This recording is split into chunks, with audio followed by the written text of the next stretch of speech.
Je viens de vous présenter le résultat d'une partie de mes recherches que j'ai concentrée sous le thème particulier des stégocéphales en temps de crise, l'apport des tétrapodes continentaux dans les reconstitutions pangéennes. Ma présentation va s'articuler en trois parties. La première partie va concerner en fait les stégocéphales eux-mêmes. Ensuite, je déroulerai une partie de mon parcours professionnel pour voir comment s'intègre ce parcours dans les problématiques. Et ensuite, on verra les différents projets de recherche inhérents à cette habilitation. Les stégocéphales. Les stégocéphales sont tous les tétrapodes non amniotiques et non lysamphibiens, c'est-à-dire des amphibiens fossiles au sens large. Les amniotes sont ici, c'est le clade bleu, et puis les lysamphibiens sur ce cladogramme sont représentés par une grenouille. Et donc les stégocéphales ici sont visibles par le genre Acanthostega, qui est un genre du Dévonien supérieur du Groenland, et les sarcoptérygiens ictiens sont groupe frère en fait du clade tétrapode, qui est notamment caractérisé par la présence de membres chiridiens.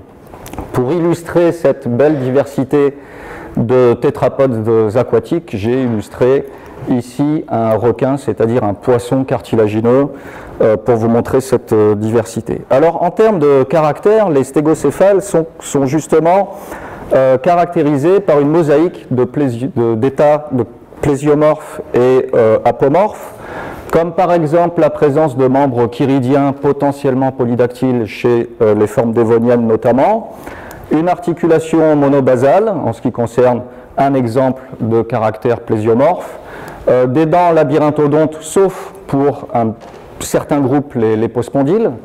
La présence de membres chiridiens au passage n'est pas obligatoire chez certains lépospondyles, puisque on a chez les aïstopodes, on va le voir, une perte en fait des membres.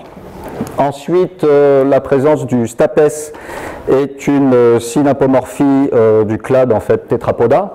Le stapes étant un os de l'oreille moyenne qui permettrait en fait la transmission des ondes sonores aussi bien en milieu aquatique qu'en milieu terrestre.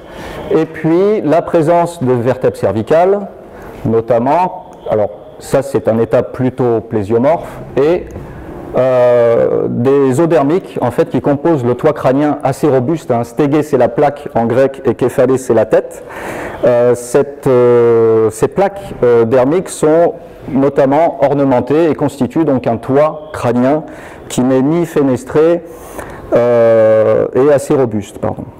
Voilà une reconstitution in vivo d'Ichthyostega qui est faite par Alain Beneteau. En ce qui concerne l'exploration de ces caractères propres aux stégocéphales, on a des dents labyrinthodontes chez la plupart qui sont constituées justement d'une structure de dentine qui est plissée, qui en fait arbore des plissements méandriformes à l'intérieur même de la dent, entre la cavité pulpaire et la couche protectrice de l'émail. En ce qui concerne leur ornementation, cette ornementation caractéristique est présente sous différents patterns. En fait, ce sont des os donc issus du squelette externe qui arborent différents patterns d'ornementation. Par exemple, ici, une ornementation subpolygonale. On a ici un réseau de crêtes et de sillons. Chez d'autres stégocéphales, on peut avoir une ornementation un peu plus globulaire avec des alvéoles ovoïdes arrondis. En ce qui concerne la paléobiodiversité de ces stégocéphales, on distingue plusieurs grands groupes, notamment les sémuriamorphes, qui sont connus dans le Permien de l'Eurasie uniquement. Eux sont caractérisés par des membres assez robustes, la présence d'arcs émaux au niveau des premières caudales, sans doute pour rigidifier en fait la queue lors du déplacement sur la terre ferme, et puis notamment des pleurocentres qui sont concaves dans leur partie postérieure. On appelle ça des pleurocentres en ficelle. Les diadectomorphes, quant à eux, sont du Carbonifère et du Permien de l'Eurasie. Ils sont caractérisés par des ceintures scapulaires et pelviennes un peu plus robustes, et notamment une denture en fait herbivore, qui est une première dans l'évolution du groupe des stégocéphales et des tétrapodes. En fait, en général, on a l'apparition d'un régime végétarien avec des spécialisations des dents pour un régime donc plutôt herbivore. Chez les lépospondyles, on a des formes assez originales en fait, comme Diplocolus ou Diploceraspis. Il s'agit en fait donc d'un groupe du Carbonifère et du Permien pangéen avec une forme justement assez récente du Permien supérieur qui est uniquement connue en fait au Maroc. C'est un petit peu le cas particulier de ce groupe-là qui est plutôt eurasiatique ou laurasien. La présence aussi chez les lépospondyles de formes assez originales dans le sens où elles sont assez allongées et il y a réduction, voire absence en fait des membres. Et puis un autre groupe, les temnospondyles, dont je vais vous parler un peu plus tard. Alors au total, c'est environ 500 espèces valides chez les stégocéphales. Et on a une disparité assez variée. On a des formes qui sont plutôt salamandroïdes, des formes plutôt varanoïdes au sens large, des formes crocodiloïdes. Et donc on va ensuite zoomer sur les temnospondyles. Mais avant, en termes d'extension stratigraphique, les stégocéphales sont connus du Dévonien moyen ou supérieur, tout dépend des fossiles que l'on considère. En fait, Dévonien moyen, les stégocéphales et les tétrapodes, donc au sens large, sont connus par des traces de pas du Dévonien moyen de Pologne. Et à partir du Dévonien supérieur, on a vraiment des fossiles, des bodyfossiles au sens strict, qui permettent d'illustrer en fait cette histoire évolutive. Donc on est autour de moins 380 millions d'années pour les plus anciens, et les derniers datent en fait de l'Aptien supérieur. On est au milieu entre guillemets du Crétacé, donc moins 100 millions d'années, ce qui fait une histoire évolutive assez longue de environ 280 millions d'années donc pour les stégocéphales. Leur mode de vie est assez varié. On a des formes qui sont euryalines ou sténoalines avec tous les intermédiaires en fait possibles en ce qui concerne la tolérance ou non au stress hydrique qui est dû en fait à l'excès de sel pour les formes marines ou les formes littorales au sens large aussi. On a des locomotions et donc des modes de vie amphibie, mais amphibien ne veut pas dire forcément amphibie, puisqu'on a des formes qui sont uniquement pélagiques, marines, pour certaines, et des formes aussi subterrestres. Alors, subterrestre, ça veut dire quand même inféodé, ne serait-ce que pour la reproduction, au milieu aqueux ou au milieu en fait aquatique. Ensuite, au niveau de leur répartition géographique, elle est mondiale, c'est-à-dire qu'ils sont connus sur tous les continents, du Groenland en Antarctique pour le gradient nord-sud, ou d'Asie du sud-est notamment, jusqu'en Amérique du Nord pour le gradient est-ouest. Et leur phylogénie, c'est ce qui fait finalement aussi leur intérêt, leur phylogénie est discutée. Il y a plusieurs hypothèses qui sont actuellement débattues. Alors voilà une hypothèse, c'est celle de Marcello Ruta, publiée en 2003, qui vous montre d'ailleurs un petit peu cette disparité de forme chez les stégocéphales. Il faut enlever bien sûr les sarcoptérygiens ictiens et puis les lysamphibiens et les amniotes pour avoir une vue un peu plus fidèle finalement de cette disparité. Alors, pour des raisons de lecture de ce cladogramme assez complexe qui est basé sur une matrice assez conséquente, on appelle ça en fait un super tri, pour des raisons de lecture, j'ai simplifié en fait les clades pour vous montrer où se situe exactement le débat en termes de phylogénie. Alors le débat est celui-là.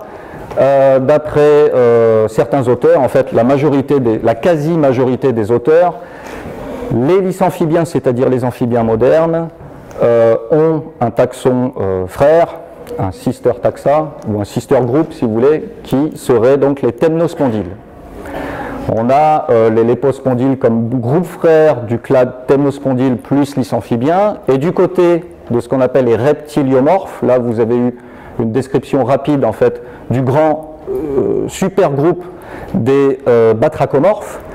Du côté des reptiliomorphes, on a, alors j'ai mélangé sémoriamorphes et diadectomorphes pour des raisons aussi de simplicité de lecture, mais on aurait ces groupes-là, ou un de ces groupes-là, en fait, groupe frère du clade des amniotes. Voilà pour la phylogénie principales en fait quand on parcourt la bibliographie sur le sujet. Alors il y a une autre phylogénie alternative, c'est celle de Michel et ses anciens étudiants ou ses collègues, qui par contre suggère les lépospondyles et non plus les temnospondyles comme groupe frère en fait des lysamphibiens. Alors on aurait ensuite des stem groups par rapport à un clade plus inclusif qui contient amniotes, lépospondyles et donc lysamphibiens. Il y a aussi une troisième phylogénie, pour rendre un peu plus complexe la problématique, c'est celle notamment de Bob Carroll, Robert Carroll, qui lui éclate le clade des lysamphibiens et regroupe en fait Urodèle et Anour avec les temnospondyles d'une part et les apodes avec les lépospondyles d'autre part. Et puis on a sémoriamorphes plus diadectomorphes comme groupe frère du grand clade qui regroupe donc les amniotes plus les batrachomorphes. Donc la phylogénie est très discutée et voilà un petit peu l'état des lieux sur la question des stégocéphales. Alors, mon parcours professionnel, maintenant, depuis mon embauche au CNRS en 2003 en termes de publication, j'ai essentiellement travaillé sur la systématique, la phylogénie et les paléoenvironnements au sens large chez les temnospondyles. Depuis 2003, donc, et même depuis en fait ma thèse que j'ai soutenue en 2001, ici même, j'ai travaillé en équipe aussi avec, sur d'autres thématiques toujours liées aux temnospondyles, notamment des thématiques relatives à la paléohistologie, à la paléoclimatologie, à l'histoire des sciences également, à la paléoichnologie avec Georges Gant. J'ai exploré aussi des problématiques biostratigraphiques relatives à ces stégocéphales en général ou ces temnospondyles en particulier. Et je me suis ouvert sur le groupe en développant aussi des collaborations sous forme d'encadrement avec des doctorants ou alors sous forme de collaboration directe avec d'autres collègues spécialistes, donc d'autres groupes, notamment des amniotes, mais aussi des plantes, micro ou macroflore, et des insectes, pour voir un petit peu explorer cette diversité en fait des faunes et des flores associées bien sûr aux stégocéphales. En ce qui concerne les missions de terrain et les financements externes, je parlerai ici uniquement de financement externe parce que heureusement il reste encore un petit peu de financement interne pour pouvoir travailler et partir en mission pour effectuer des analyses que les anglo-saxons appellent specimen-based analysis, c'est-à-dire des analyses directement concentrées sur des spécimens fossiles extraits du terrain ou analysés ou réanalysés en fait dans les collections. Donc j'ai été co-PI, c'est-à-dire Principal Investigator en anglais, investigateur principal, c'est-à-dire c'est la personne en fait qui monte le dossier scientifique ou qui participe au montage qui participe en fait au montage financier de la mission exploratoire scientifique. Donc j'ai obtenu en fait des bourses nationales géographiques pour la Zambie notamment. Là vous avez la Zambie représentée ici et un peu plus haut la Tanzanie. J'ai obtenu aussi une bourse nationale géographique pour le Laos, un GDRI en tant que membre avec Valérie Zetoun notamment. Je suis membre aussi de mission de la National Science Foundation avec des collègues nord-américains et sud-africains au Niger notamment, Tanzanie et Zambie. Et j'ai bénéficié de différents financements propre en fait ATM, Action Transversale du Muséum, et PPF, en fait les PPF plans pluriformation s'appellent maintenant les ATM en ce qui concerne l'établissement qui est le Muséum. J'ai pu obtenir un financement en fait pour le sud de la France avec Romain Garouste notamment, et puis un autre financement en tant que co-PI avec Philippe Taquet pour l'Algérie, il y a quelques années. En ce qui concerne les co-encadrements, puisqu'il faut co-encadrer pour être candidat à une habilitation qui permet d'encadrer, j'ai donc co-encadré avec Annick Abourachid Sophie Sanchez, qui a travaillé sur la transition sarcoptérygien-ictien-stégocéphale en termes de paléohistologie osseuse, SI sarcoptérygien-ictien, ST stégocéphale et A c'est amniote en fait. J'ai aussi co-encadré avec Cristiano Dal Sasso Simone Maganuco qui, comme son nom l'indique, est un jeune homme. Alors c'est un encadrement de loin, c'est pour ça que j'ai mis les collègues que j'ai co-encadrés en fait un peu en grisâtre, parce que mon encadrement n'était pas quasiment journalier ou régulier, il consistait à un accueil administratif et un petit peu aussi dans les collections de ses collègues étrangers. Donc Simone Maganuco, lui, a travaillé sur une faune de temnospondyles du Trias de Madagascar. Je co-encadre avec Gaël Clément actuellement Thomas Arbé, qui travaille sur les reconstitutions endocrâniennes chez les stégocéphales. Je encadre, je ne sais pas si c'est vraiment le terme en ce qui concerne les postdocs, mais j'accueille finalement Josep Fortuny qui est ici en tant que postdoc et qui vient de l'université de Barcelone. Il travaille sur les faunes de stégocéphales et d'amniotes du Permien et du Trias, notamment du Maroc. Et il est très axé sur des problématiques de biomécanique. J'ai donc encadré avec Nourdine Jalil de loin Fatima Khaldoun qui était une étudiante marocaine, qui est maintenant en poste en fait à l'OCP, l'Office chérifien des phosphates, et Jocelyn Falconet. Je l'ai co-encadré avec Jean-Claude Rage. Jocelyn a travaillé sur les amniotes du Paléozoïque de France. L'échantillon de ces jeunes collègues permet même de proposer une certaine phylogénie professionnelle. Alors je rassure Sophie Sanchez qui n'est pas extra-groupe de cette phylogénie professionnelle, puisque l'extra-groupe c'est moi, qui présente donc des caractères plésiomorphes, puisque quand on co-encadre, en fait on apprend des choses des étudiants, et c'est un des plaisirs de co-encadrer donc des étudiants.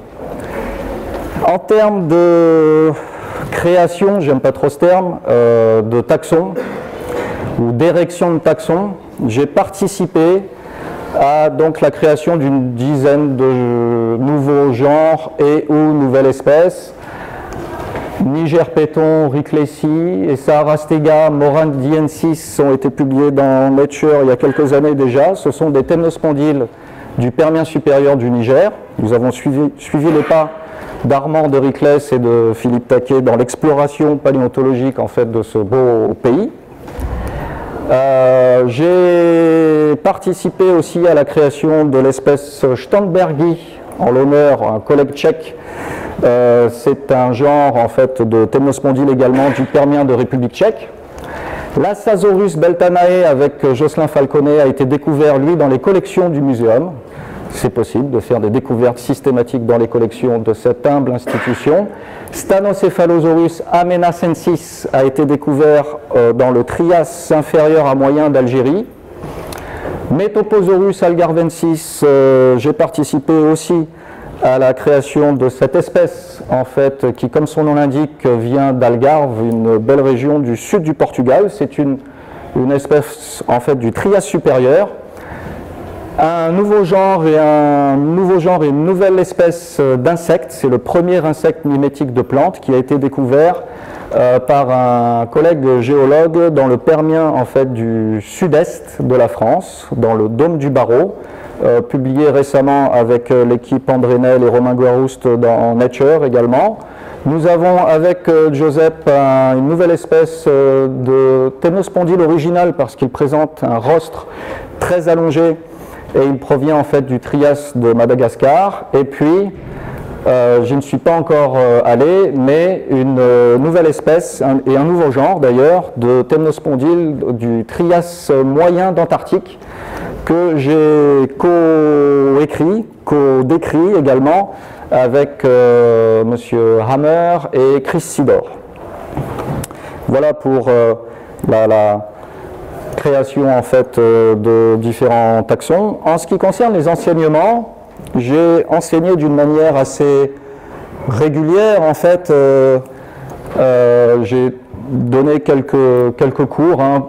En général en moyenne maximum une dizaine d'heures par an, tout de même, mais d'une manière assez régulière à l'école doctorale du muséum sur l'inclusion des données ontogénétiques dans l'analyse phylogénétique, un travail en fait issu notamment de ma thèse. Des cours sur la terrestrialisation en anglais à l'École nationale supérieure de Lyon, en français à l'École nationale supérieure de géologie de Nancy, quelques cours de terrestrialisation dans l'ancien module, je crois que c'est un ancien module de Brigitte Sonu, et puis d'une manière plus ponctuelle, avant ou peu de temps après l'embauche notamment de Damien Germain, qui traite aussi bien sûr de ces questions-là, dans notre M2, SEP, Systématique Évolution Paléontologie, origine des lys amphibiens et des amniotes d'une part, et paléohistologie osseuse chez les temnospondyles avec l'équipe de Vivian, de Buffrénil et Georges Cubot, et aussi d'une manière ponctuelle, un cours sur la diffusion des connaissances en licence maths, physique, chimie de l'UPMC. Et en parlant de diffusion des connaissances, j'en fais un petit peu, notamment avec ce livre-là que j'ai publié en 2009 aux éditions Belin, La Terre avant les dinosaures, traduit en 5 langues. Alors j'ai pas mis le slovaque, j'ai mis que le tchèque. Ici, n'allez pas dire à un Slovaque qui parle tchèque, parce qu'il ne va pas être très content. Mais ce livre-là a été traduit en fait un an après, en anglais, chez Indiana University Press, et a eu une bonne acceptation générale du grand public d'une part, et du public universitaire aussi d'autre part. Alors, vous savez ce que c'est que la déformation professionnelle également. On peut éventuellement voir des stégocéphales un peu partout, et quand je commence à voir des stégocéphales un peu partout, j'en parle, et notamment j'en parle aux rédacteurs en chef de différentes revues, comme Maurice Machal de Pour la Science, ou Cécile Breton de la revue Espèces, qui m'ouvrent quelques pages de chroniques, en fait, donc dans leur revue, pour extraire de la science-fiction la science paléontologique, parler de science en fait via la science-fiction et non pas l'inverse. Alors j'ai présenté ici l'univers Star Wars, mais j'aurais très bien pu présenter aussi l'univers Star Trek. En ce qui concerne toujours la diffusion des connaissances, nous avons été approchés par le réalisateur, un des réalisateurs du CNRS, Claude Delahaye, qui a fait un film sur notre thématique de travail avec Georges Gand dans le cadre de fouilles systématiques et taphonomiques du stratotype autunien dans le bassin d'Autun. Le film en question s'appelle La vie avant les dinosaures. Bon, après la Terre, avant les dinosaures, la vie avant les dinosaures coulait un petit peu de source. Et puis, plus récemment, j'ai été conseiller scientifique de loin d'un autre projet un peu plus large en termes de paléontologie des vertébrés et des non-vertébrés, puisqu'il est question aussi d'arthropodes géants du Paléozoïque, bien sûr, dans cette série documentaire qui est passée sur Arte pendant les vacances de Noël. En ce qui concerne mes projets de recherche, j'ai défini en fait 2 axes majeurs. Le premier concerne l'histoire évolutive des temnospondyles, et le deuxième axe est plutôt relatif à l'impact de la crise Permien-Trias sur les faunes africaines. Alors on va commencer par l'histoire évolutive des temnospondyles. Un petit rappel après vous avoir présenté l'ensemble des stégocéphales. On zoome en fait sur cette paléobiodiversité fantastique, bien sûr des temnospondyles, qui est représentée ici par un beau spécimen du Trias d'Allemagne. Les temnospondyles sont caractérisés comme leur nom l'indique, temno c'est plusieurs et spondylus c'est la vertèbre, donc des vertèbres composé de plusieurs éléments, 3 ou 2 éléments. Chez les stéréospondyles, on voit la disparition avant le Trias du pleurocentre en fait, et donc la vertèbre n'a que 2 éléments, neurocentre et intercentre chez les stéréospondyles. Ensuite, on a des orbites chez les temnospondyles qui sont généralement en position dorso-latérale ou latéro-dorsale, ça dépend un petit peu dans quel sens vous étudiez en fait le crâne en question. L'ornementation osseuses des éléments scapulaires, donc des éléments notamment clavicules et interclavicules qui sont issus eux aussi du squelette externe. Quand on regarde le crâne d'un temnospondyle, on observe tout de suite, en fait, ce qui saute aux yeux, c'est l'allègement particulier du palais qui est constitué en fait de deux grandes fenêtres qu'on appelle les fenêtres interptérygoïdiennes qui sont séparées par le processus cultriforme ici du parasphénoïde et qui constitue une synapomorphie en fait du clade temnospondyli. Des cornes tabulaires plus ou moins développées et plus ou moins soudées en fait au reste de la table crânienne aussi chez les temnospondyles, c'est une caractéristique principale. Et puis la présence de larges crocs palatins qui faisaient sans doute de ces formes carnivores des sortes de paléo-agrafeuses de plus ou moins grande taille. On va le voir. En termes de diversité, on a à peu près 300 espèces de temnospondyles. C'est le groupe majeur en fait au sein, encore une fois, des stégocéphales. Une extension stratigraphique du Carbonifère inférieur jusque donc à la fin de l'Aptien, de moins 350 environ jusqu'à 100 millions d'années. Une répartition également mondiale, cosmopolite en fait. Et puis une disparité intéressante puisqu'on a affaire aussi à des formes salamandroïdes, crocodiloïdes typiquement, mais aussi gavialoïdes en ce qui concerne notamment des formes marines. Et puis un large spectre de taille, puisque ça c'est une des plus petites espèces, Apathéon caducus du Permien d'Allemagne, qui fait au stade adulte 3 cm environ de long, à côté de formes géantes, en fait, jusqu'à 8 mètres d'après les reconstitutions. Ça c'est une reconstitution d'Alain Beneteau, d'un brachiopoïde indéterminé que j'ai redécrit à partir d'un fragment de mâchoire qu'un certain Bernard Bataille a découvert au Lesotho il y a quelques décennies. C'est un gisement vers Alvinskop, dans la région de Gauteng, au Lesotho. Bien sûr, Bernard Bataille, indispensable pour les recherches dans le Permien et dans le Trias, non seulement d'Afrique australe en général, mais aussi du Laos. Une autre forme géante du Permien du Brésil, Prionosuchus, qui lui est connu d'une manière plus complète qu'un fragment de mâchoire, bien sûr, et le plus complet, 6 mètres de long, Mastodonsaurus giganteus, du Trias d'Allemagne, qui lui est donc connu par plusieurs squelettes quasi complets. Je vous ai mis ici une silhouette de plongeur pour vous donner une image, bien sûr, du spectre de taille chez les temnospondyles géants. Alors justement, des formes tabulaires, des formes avec un rostre très allongé, du Trias en fait inférieur de Madagascar, pour vous montrer cette disparité de formes. Et puis, les temnospondyles sont importants parce qu'ils sont aussi conservés, ils préservent aussi des tissus mous. Chez certains spécimens, on parle de conservation exceptionnelle où justement les tissus mous vont peut-être permettre d'affiner en fait certaines problématiques phylogénétiques. Là, vous avez un magnifique Branchiosaurus petrolei du Carbonifère de Montsolémine qui est conservé dans des nodules et la fossilisation en nodules a permis justement la préservation de parties molles. Les temnospondyles sont aussi intéressants parce qu'ils se fossilisent sous plusieurs stades de croissance. En fait, il faut voir ça à l'inverse, on a mis en évidence différents stades de croissance chez les temnospondyles, que ce soit du stade larvaire au stade adulte, en passant par le stade juvénile. Certaines séries de croissance ne sont pas complètes, comme celle-ci par exemple, où vous avez des individus juvéniles qui illustre une série jusqu'à l'individu adulte. Ça, c'est un travail que j'ai fait et refait avec Simone Maganuco, justement en 2009, sur la base de notre belle collection malgache ici au MNHN.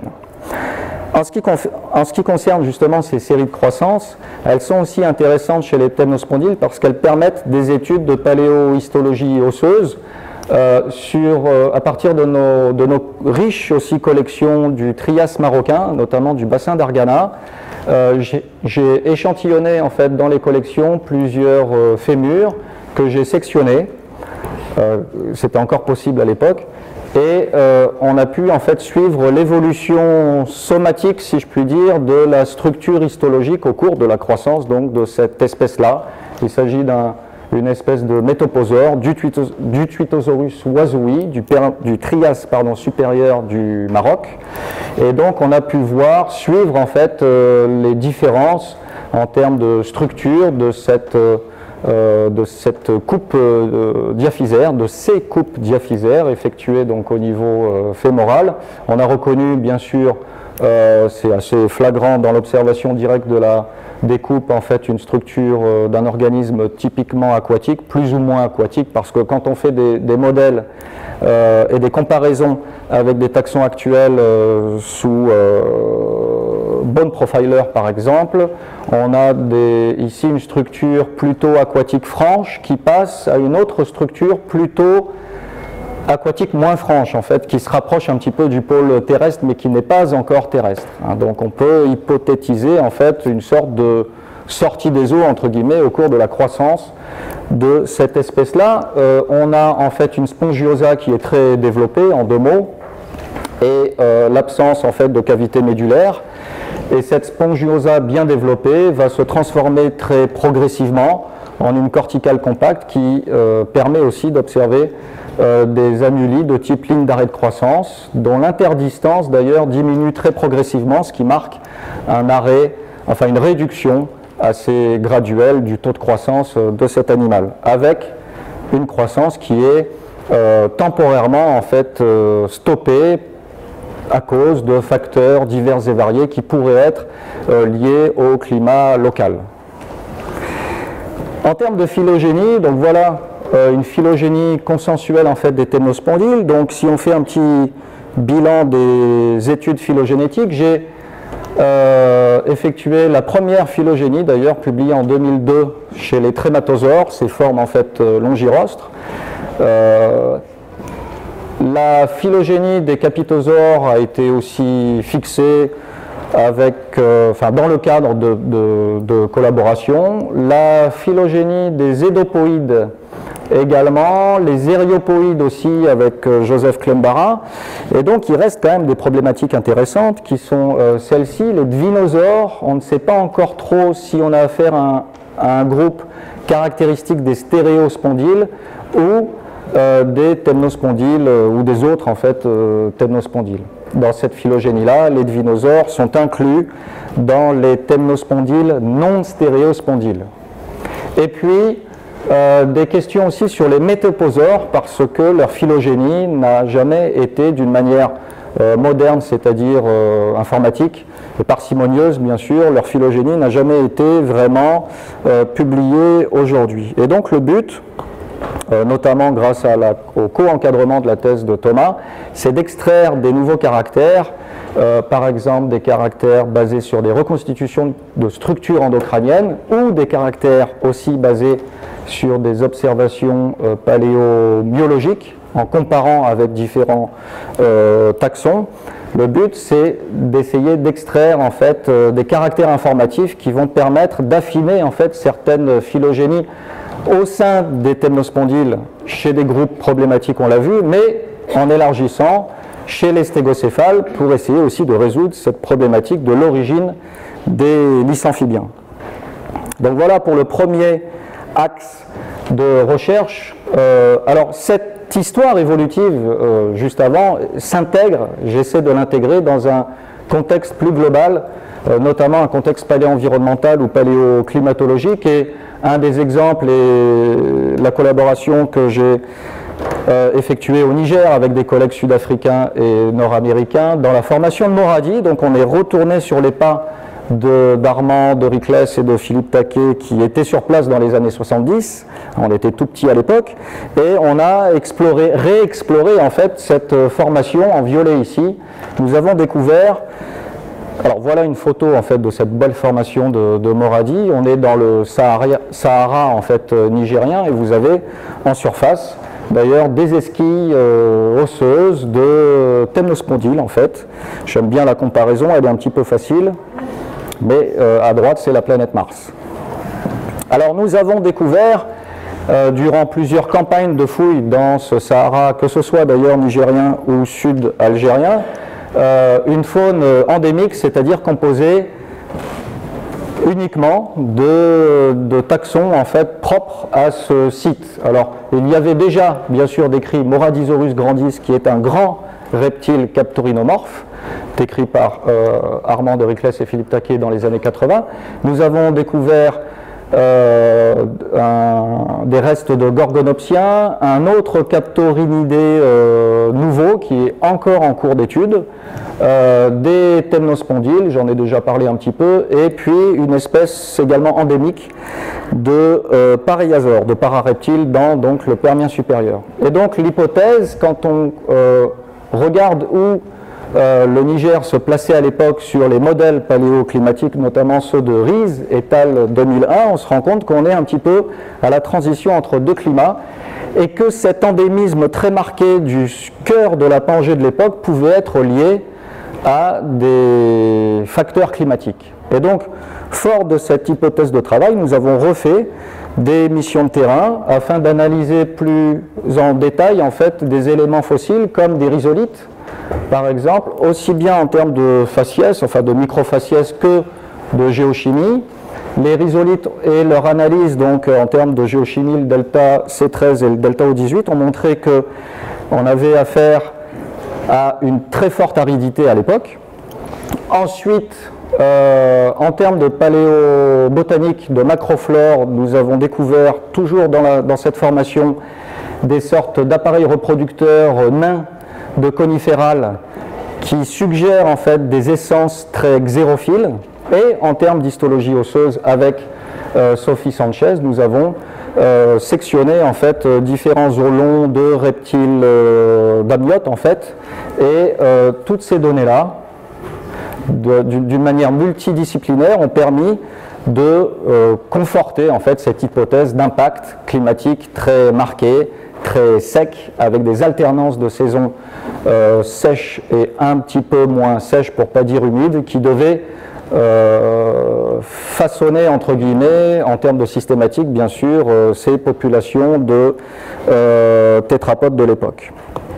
Et donc, j'en viens au dernier axe, qui est celui de l'impact de la crise Permien-Trias sur les temnospondyles. Alors, les temnospondyles sont intéressants. Pourquoi? Parce que quand on regarde les courbes d'évolution de la paléobiodiversité, on parle de crise, donc on observe, quand on cumule en fait les taxons, on observe des chutes en fait en termes de nombre de familles d'animaux marins, ici, ou en termes de nombre de familles de tétrapodes terrestres. Mais quand on zoome et quand on fait des calculs en fait chez les temnospondyles, c'est le travail de Ruta et Benton publié en 2008, on observe en fait une augmentation de paléobiodiversité alors que le reste du monde, entre guillemets, est en crise. Donc, les temnospondyles sont intéressants, justement, pour essayer de voir comment et quel impact a cette crise Permo-Trias sur les populations de l'époque. Donc, je me suis centré, en fait, sur l'Afrique, le centre du Gondwana, si vous voulez. Alors, pourquoi l'Afrique? Parce que l'Afrique est une plaque tectonique, avant d'être un continent, c'est une plaque tectonique qui a très peu migré, finalement, au cours de l'histoire géologique du globe. Hein, là, vous avez une carte de vélocité en fait des plaques avec un ensemble jaune dont les vitesses de déplacement sont nulles. En fait, pourquoi l'Afrique a peu ou pas bougé au cours de son histoire tectonique? Parce que cette plaque-là a un pôle de l'air, c'est-à-dire un pôle les plaques en fait. Le mouvement des plaques n'est pas rectiligne. Ce sont des grandes rotations à partir de centres qui sont plus ou moins excentrés des plaques. Et le centre de rotation de l'Afrique, donc ce fameux pôle de l'air, est contenu à l'intérieur du contour de la plaque. Donc ce qui fait que l'Afrique n'a pas, contrairement par exemple à la plaque indienne, eu des vitesses ultra rapides et des mouvements très distants dans des échelles de temps relativement courtes à l'échelle du globe. Alors voilà où sont les temnospondyles africains. En fait, 11 pays à peu près. Algérie, Maroc, Niger, Éthiopie, Tanzanie, Malawi, Zambie, Namibie, Lesotho, bien sûr, et Afrique du Sud, j'oublie Madagascar. Voilà les pays explorés en termes de mission de terrain et en termes de collection pour ce qui est de Madagascar. Et donc, à partir de toutes ces données, j'ai construit en fait une base.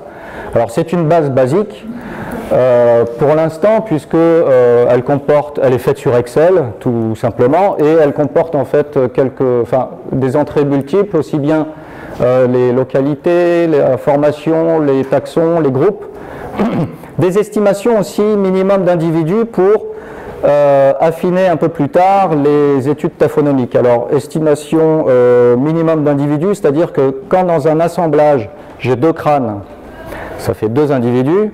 Quand j'ai un crâne et un post-crânien qui ne sont pas forcément associés, c'est quand même un seul individu jusqu'à preuve de la différence entre l'appartenance du crâne en question et du post-crânien. Je minimise en fait l'abondance du nombre d'individus de l'époque. Je minimise en fait à partir de ma taphocénose, ma biocénose tout simplement dans mes estimations.